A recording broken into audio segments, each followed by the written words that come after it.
start recording. So that the students can refer back to this, because believe it or not, Jay, I'm going to quiz them on what we talk about today. So I kind of gave them a brief introduction. If you could just kind of introduce yourself and what you've been doing with your business as well as kind of in your career, we'll start off that way, and then my students will ask questions from there. Okay, absolutely. Hello, everyone. Thank you for having me today to share what I do as an occupational therapist. I've been an OT provider for over 20 years. I started working with adults and eventually ended up working with children. And it's interesting because when I went to school, I never imagined that I would work with children. I was always going to work with adults and geriatrics, and that was my population. But by chance, I ended up working with children, and I loved it so much that I've been in that area for about 15 years now. I did my training in Boston, and I practiced in New York and New Jersey for a while before moving out to LA. In LA, I worked for the Los Angeles Unified School District for a number of years, and then I started my own business providing services to charter schools. And what drew me to the charter schools was that they seemed so independent, and they were all about innovation, and they were really just so open that I really felt that I kind of found my home at these charter schools. And I've been with them for over 10 years providing services. So I have a number of schools all over the city, and we serve our special ed population as well as our general education population at the schools. Awesome. Thank you, Dr. Cruz. And also, how many folks are now working for you currently? I have 10 providers working with me, and I have other occupational therapists. I have occupational therapy assistants. I also have some speech language pathologists and a deaf and hard of hearing teacher. I met one of your speech pathologists the other day from FPC. So very cool. I'm glad we're still working together. But what's really cool about this platform now that you're at work, right? And we can have you Zoom in with our students for child development. All these folks are child development students. And I'm going to open it up to questions for them, as they're just kind of getting their feet wet in this field and trying to talk to professionals. And what better way than the horse's mouth, right, is to ask you very specific questions about your profession, as well as kind of some things you like about your job, some things you don't like about your job, as well as other things that may arise. So students, if you guys can just start putting in your questions in the chat for Dr. Cruz, that would be awesome. All right, I got our first one here. So how did you become an OT is the first question. Like, what drew you to OT, I think, is more of the question. I wasn't ever planning to become an occupational therapist. I volunteered in high school at a local hospital, and I wanted to become a physical therapist. And I was like, okay, I'm going to become a physical therapist. I applied to college. I messed up my application. I didn't put PT on it, and I said, "Oh, I need to declare, PT as my major." And they said, "Oh, sorry, there's no more space for you." But there's OT. They have space. If you want, you can become an OT. I'm like, okay, sure, fine. And that's how I ended up in OT. Just that moment where I made that split-second decision that instead of PT, I would do OT, even if I had no clue what OT was about. I grew into the profession. And I think it was like the best thing that ever happened for me, because I truly am an OT and not a PT. It's so funny. I was actually a PT major before I chose child development, but then I saw all the math and science, and I said, no, thank you, not for me. And then I changed over to child development, that's pretty funny. But you just found it. It found you, really, I feel like, in some way, right? So some to chance, but it also, and I think in this sense, with especially folks like you and myself, Jay, is that our kids kind of gravitate to us now. So I think that they've kind of made it easier for us to be and stay in this field. So yes. Yeah. And to become an occupational therapist back then, you only needed a bachelor's degree. And and that has changed. I went to a master's degree, and now it's at the doctoral level. I think it's a bigger barrier now because you need so much more education to become an occupational therapist, even though most of, what I practice, I learned on the job. So the barrier is high, but you still have to do all that learning through actually working day to day with your clients. So right now, people get in the profession doing an undergraduate degree, usually in a related field, and then applying into a doctoral program. And you can basically, skip your master's and just go straight into your doctorate in occupational therapy. And you did that on the East Coast? You did your doctorate on the East Coast, you said? I did a post-professional doctorate. So it's a program that's designed for practicing occupational therapists who just want to get a doctoral degree, but not go into research or teaching, basically just continue out in the field. Awesome. Thank you. All right. Our next question comes from Tatum. What made you start your own business? What made me start was just a kind of a dissatisfaction with working for large institutions. I had been working for, very large hospitals, very large nursing homes. I mean, LA Unified, second largest school district in the country. And after years doing that, I just decided, you know what, I think I'm done with institutional constraints and I kind of really want to be on my own. I have a lot of ideas, things that I want to do, things I want to explore. And by being independent, I was afforded that freedom. It also ended up meaning that I had to work a lot more than ever, but I think it's really paid off. I don't regret having to put in so much in the beginning to get myself going in my business. I will share with you guys too. When I just started my own business very recently as well, Jay was one of those people I reached out to and said, hey, should I take the leap? And he said, absolutely, no doubt about it. And he actually motivated me to kind of start my own business as well. So, which I think is great because you're also helping other folks that are like-minded in the field to think outside the box and do these other kinds of things. So I appreciate that too, Dr. Cruz, that we have that relationship, but you also were able to kind of help me to know that, yes, this is something that is totally doable. So, and now we get to continue to work with each other, which is great. So, all right, next question is from Sit Lolly. She says, what are your strengths as an occupational therapist?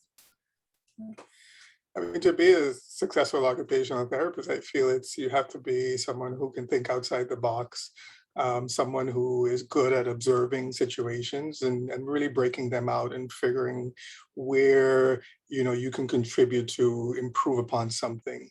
We obviously work with people with varying levels of disability, and they have to function in a variety of environments. And then they have, on top of that, all the relationships that they have in their lives and all that interplay. And you're really kind of coming into any of these situations and you're the problem solver. You're the one who has to identify, what's going on here that's causing this person to not be able to meet expectations. And when I work with adults, it's they're just dissatisfied with life in general, what's happening and what can I contribute to the situation so that this person can live a more meaningful life. So you have to be really good at that as an OT. And in my school-based practice, we're walking into classrooms and, the teacher doesn't even have to point out the student, just by walking in and observing for a minute or two who the teacher is worried about. And you really have to assess the environment, the child, what's being asked of the child to do and how the child responds to that. And then through that, you can develop a plan to help that child function better. Yeah. Absolutely. Couldn't agree with you more. Absolutely. All right. Our next question is from Litzy. She says, what skills do you need to have in order to be a good candidate for occupational therapy? Yeah. And this is a good candidate for applying to an entry-level program? Yes. Okay. I think right now it is pretty competitive. And I mean, they're looking for solid grades. They're also looking for your personal experiences in your life, and that's very meaningful because so many people in the profession, may have had a sibling with a disability, or they may have, ended up, in one way or the other, exposed to an occupational therapist. So they always look at that because we're helping professionals and they're looking for those qualities. They're also looking for your initiative as far as reaching out to OTs and volunteering and shadowing. That's a huge consideration now. They're really looking to see, where have you been, what have you done, and who have you been with? And that's important because there's just so many people coming in with, stellar academic records that, you really have to differentiate yourself from the pack. And you do that by just really going outside and seeking and learning and having, a more intimate connection with the profession.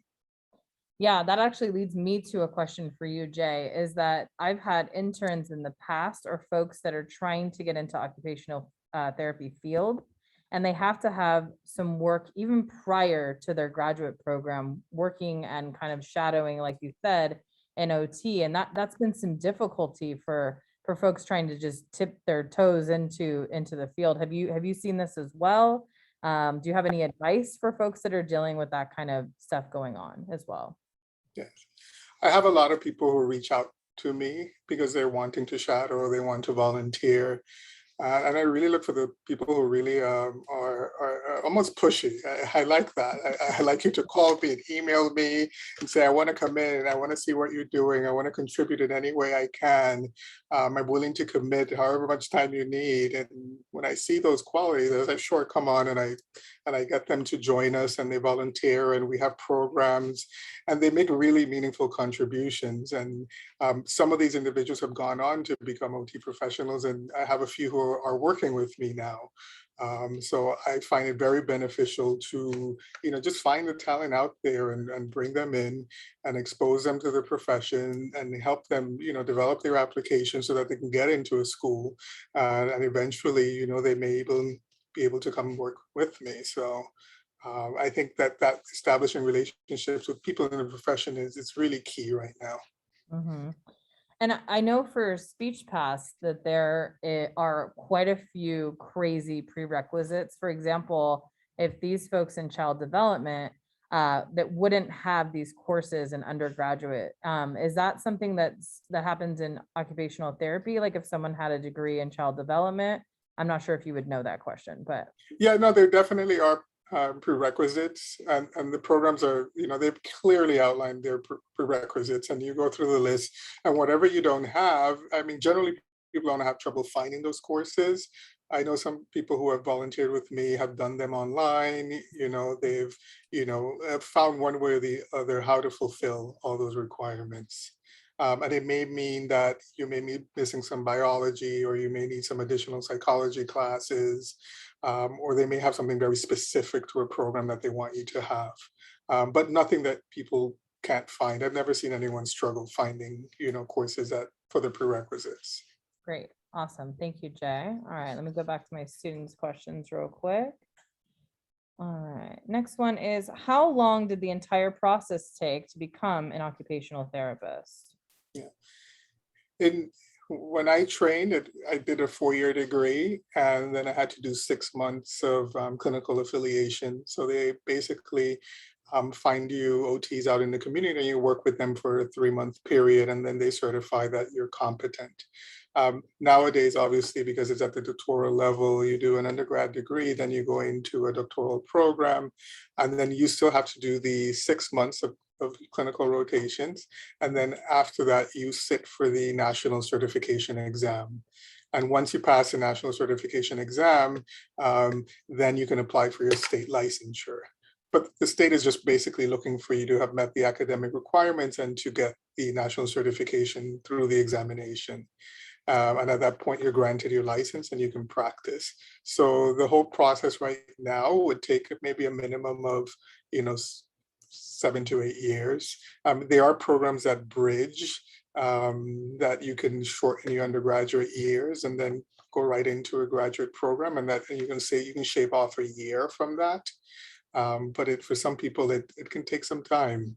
Yeah, I mean, that's a huge commitment, right? 7, 8 years is a huge commitment. So again, I think that that's what we're talking about in this course a lot. Like, does this fit into your life plan, right? Is this something that you can physiologically do within kind of the time frame that you want to? And that's why, having folks like you come in and talk about the process and the real deal of that is really what I want these students to learn and to understand before they because most of them have never worked in the field before, right? So before you make this huge commitment of 7, 8 years, like you said, volunteering, getting some hours, shadowing an OT, to see if this is something that you would really like to get into, I think is helpful. So thank you. All right, let me get into the next question here. All right, next question is from my student Jose. He says, what is a weakness that you have specifically as an occupational therapist? Jay doesn't have any weaknesses, by the way, in my mind, but let's see what he says. I think I end up wanting to do too much. I want to save the world. I want to save every kid. Yeah. That's not entirely possible. So yeah. you burn the candle from both ends, and and you run into a lot of trouble. So I've had to learn over the years to kind of pace myself, and go step by step with things, and know that sometimes things will take a while before it happens. So being more patient So is would you something I say definitely have to work on.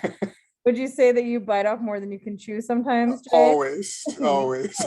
Oh, we're very similar. I know, right? Yes, absolutely. That's part of it. But and we can't save every kiddo. We can't save every family, but at the same time, we can darn try, right? So, which I know Absolutely. All right, let's see. Next question is, what is the thing you like the most? What do you enjoy the most about being an occupational therapist? I really enjoy our role as occupational therapists. Like I said, I am by nature a problem solver, and I like to, it's like, give me a problem, I'm there. Like, you tell me someone's having a hard time, somebody's losing it, somebody's not doing well, that's exactly where I want to be. And I enjoy that, because I get a great deal of satisfaction in seeing situations turn around. When I have a child who, cannot access their program at all, a year later, watching that child, having, a great time in the classroom, learning, making friends and what have you, you get an immense sense of satisfaction from that. And that happens over and over again. So despite, the everyday, burden of working in schools, you always have that sense from the kids that you're doing good, and that keeps you going. And that's what prevented me from burning out. That satisfaction I feel from seeing change definitely is fuel for me. Yeah, that motivates you to continue doing what you're doing every day. Awesome. All right, next one. What does your typical day look like as an occupational therapist? Well, it all depends on the setting that you work. So, I work primarily in the school setting, and then I also do some clinical work. But occupational therapists, we work across so many different settings. We are in hospitals and rehab centers. There's OTs who work in industrial settings with injured workers. There are hand therapists. There are occupational therapists who do home health. There are others who, like me, working in school settings and also do work in clinics. There's OTs who work in psychiatry. I know OTs who work in correctional facilities. So, I mean, your day could look so different, depending on where you are. But in my case, I work the school year. I'm on when the kids are on, when school's happening, and generally I start my day very early, 6:30. I'm preparing already for a lot of meetings that tend to occur before school even starts. So by 7:15, we're already having our early morning meetings with parents and teachers and other professionals. And then we start our day at the schools around 8:30 with the kids, and we work until 2:30 when the kids leave, and then we have another round of meetings and phone calls with parents and following up and writing up reports. So my day usually ends 6 or 7. So it's a long day for me because I'm running my own business, obviously, and I'm tending to so many different things. But you can have a 9 to 5 job in the profession, and I've worked those. But I get bored easily, so I prefer to keep very busy like I am now. Yep. As me as well. I'm the same exact way. All right, let's see. Next question. What is the most difficult part of being an occupational therapist? I think as an OT, you have to work within a lot of constraints. And so many things are out of your control. And as much good as you want to do, sometimes it's may not be possible in certain situations. And that's hard when you face that. Um, the other thing is that, there's a lot that's required of us, and it may not be like your favorite part of the day. They may require that you do a lot of tracking and that you do a lot of documentation, and that, you fill out this form and that form, and that you have to follow procedures. And, you can't do this, you can't do that, you can't see that student until this happens. And you're dealing with all of that. And that's something we work through.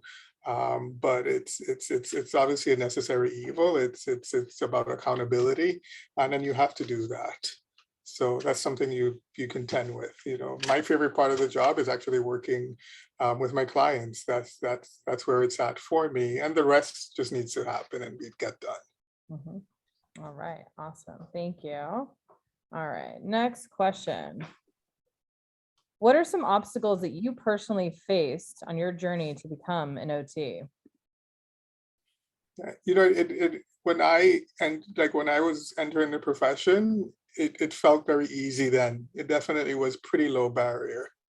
I never felt that it was as challenging as it is today. And it's really unfortunate because nowadays I see a lot of very capable, very smart, young people who want to become OTs, and they're having trouble getting into the programs because of the level of competition, and there are not enough seats, and maybe geographically it doesn't work for them where they can actually get into an OT school. So I really feel for people now because it shouldn't have to be this hard, and it's also a lot more expensive than it was back then. Mhm. So I can't say I experience obstacles because it used to be really easy, and that's no longer the case. So you really have to work it now to become an OT. Okay. Awesome. Next question. Alexa asked, what was the school that you went to for your occupational therapy degree? Boston University. Awesome. I had no idea, Jay, that you were an East Coast guy and then you moved to LA later. Were you born and raised out on the East Coast? No, I was born and raised in the US Virgin Islands, and then I went to school in Ah, Boston. cool. Awesome. All right. Next question is, what type of challenges do you help patients overcome? So your clients, what are some challenges that they make, your students that you typically work with, what do they have to overcome? Yeah, I mean, the children that we work with that are referred to occupational therapy services usually have, some, may have a condition or a medical diagnosis. They may come in with cerebral palsy. They may come in with autism. They may have attention deficit hyperactivity disorder, and because of, their disability, they're having difficulties in the classroom performing those day-to-day occupations that are required for success. They may have difficulty grasping and manipulating tools and materials in the classroom. They may have difficulties with their postural stability, their ability to sit in the classroom, movement, get from one place to the other, being able to retrieve items, being able to manage their personal belongings. We have kids who have challenges with their self-help skills, who have trouble feeding themselves. We have children who are not yet toilet trained in schools at time. They may have difficulties managing what's going on around them, the sights, the sounds, all that sensory inputs that's they have to somehow process and make sense and respond to adaptively. So loud noises may bother them. The lights in the room may be something that is affecting them. They may not be able to maintain personal space boundaries with their peers. They may have difficulties with textures, and touch may be an area of challenge for them. And then we have children who, attentionally, they may have a hard time, focusing or regulating themselves through a task, being able to sequence an activity. I have kids who have great difficulty with planning.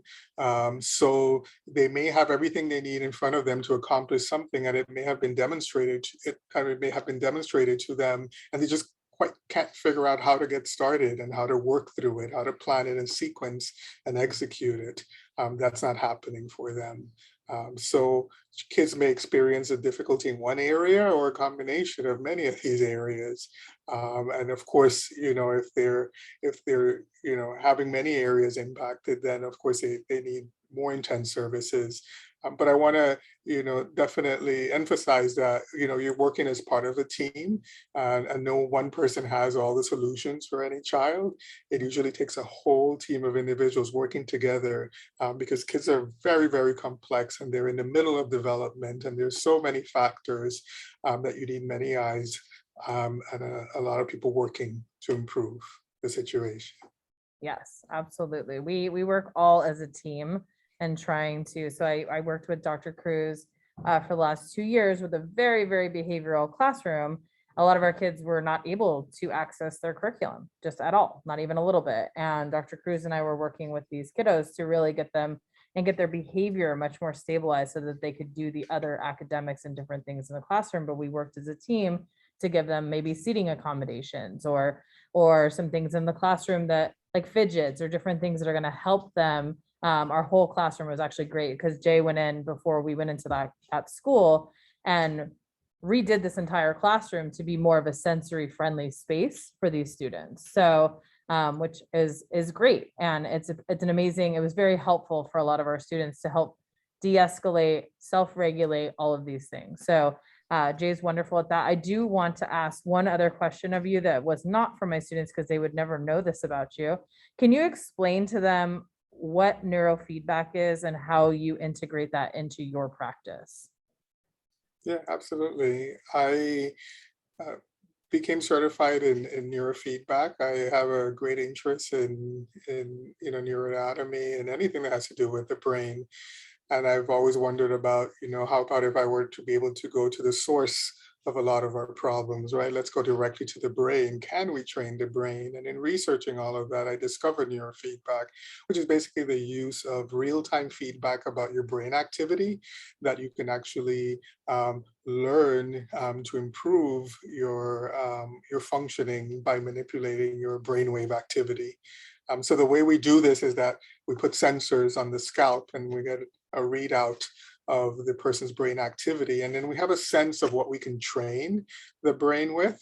And then we set targets for the individual to meet by altering their brainwave activity.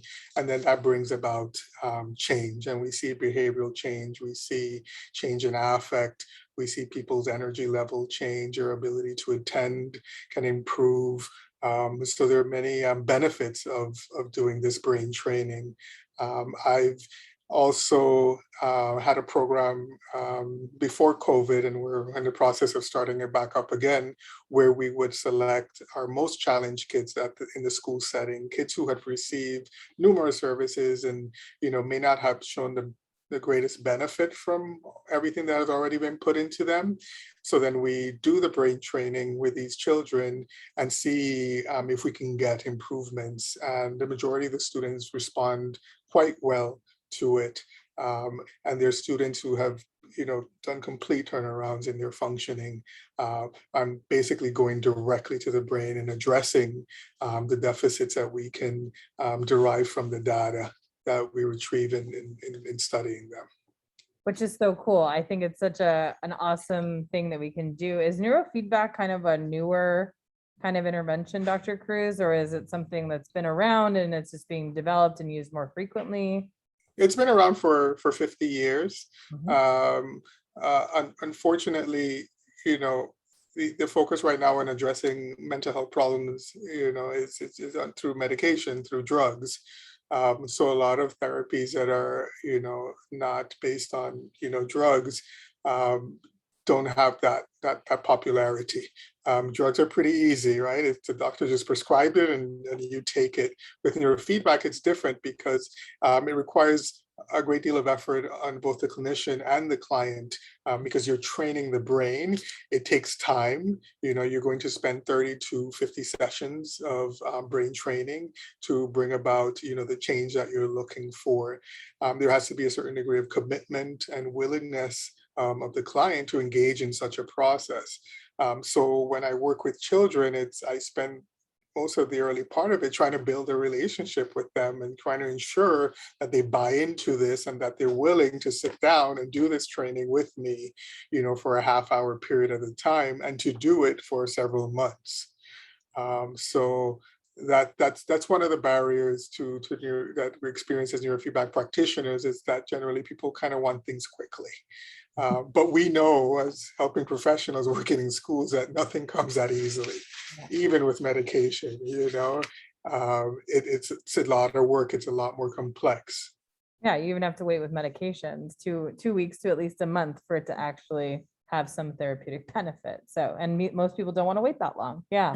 They don't even want to do that. Yeah. And I want to be mindful of your time. I know you are a very, very busy man. So just kind of to close, and thank you, first of all, for coming in and speaking to my students, and as well as I always appreciate your time. I guess one thing I do want to kind of ask as the last question is if someone's trying to get into this field, it is competitive, but what would your best advice to them be currently to kind of motivate my students if they're looking into becoming OTs? Yes, I would tell you that, people who stick to it and are determined tend to get into a program and become OTs. So and that's why, like you said earlier, that if, you go into this, you have to be sure that this is what you want. That it's a profession that, you wholeheartedly want to practice, because it's going to take a great deal of time, and energy to become an OT. It's no longer like in the old days where you could get a bachelor's in OT and you can change your mind and go do something else. After you put 7 or 8 years, that's not necessarily going to be an option for you at that point. So really getting to know the profession and what it's about, and just really being, set and committed to it, will help you. And people will read that. They'll get that sense in how you look on paper, and when they meet you in person, when they look at your experience, they'll know that you mean business. Yeah, absolutely. Again, I just want to thank you, Dr. Cruz, for your time. Thanks for coming in and meeting with us. I do have one more question for you. If my students have further follow-up or, want to pick your brain about certain things, are you available to answer any questions via email to them? Yes, you can share my email. Cool. Awesome. All right. Thank you, Jay. Hope you have a good day. I know we'll be talking Great. soon. So, Thank you for having me. all right. Thank you. Bye. Have a good one. Bye, everyone. Bye.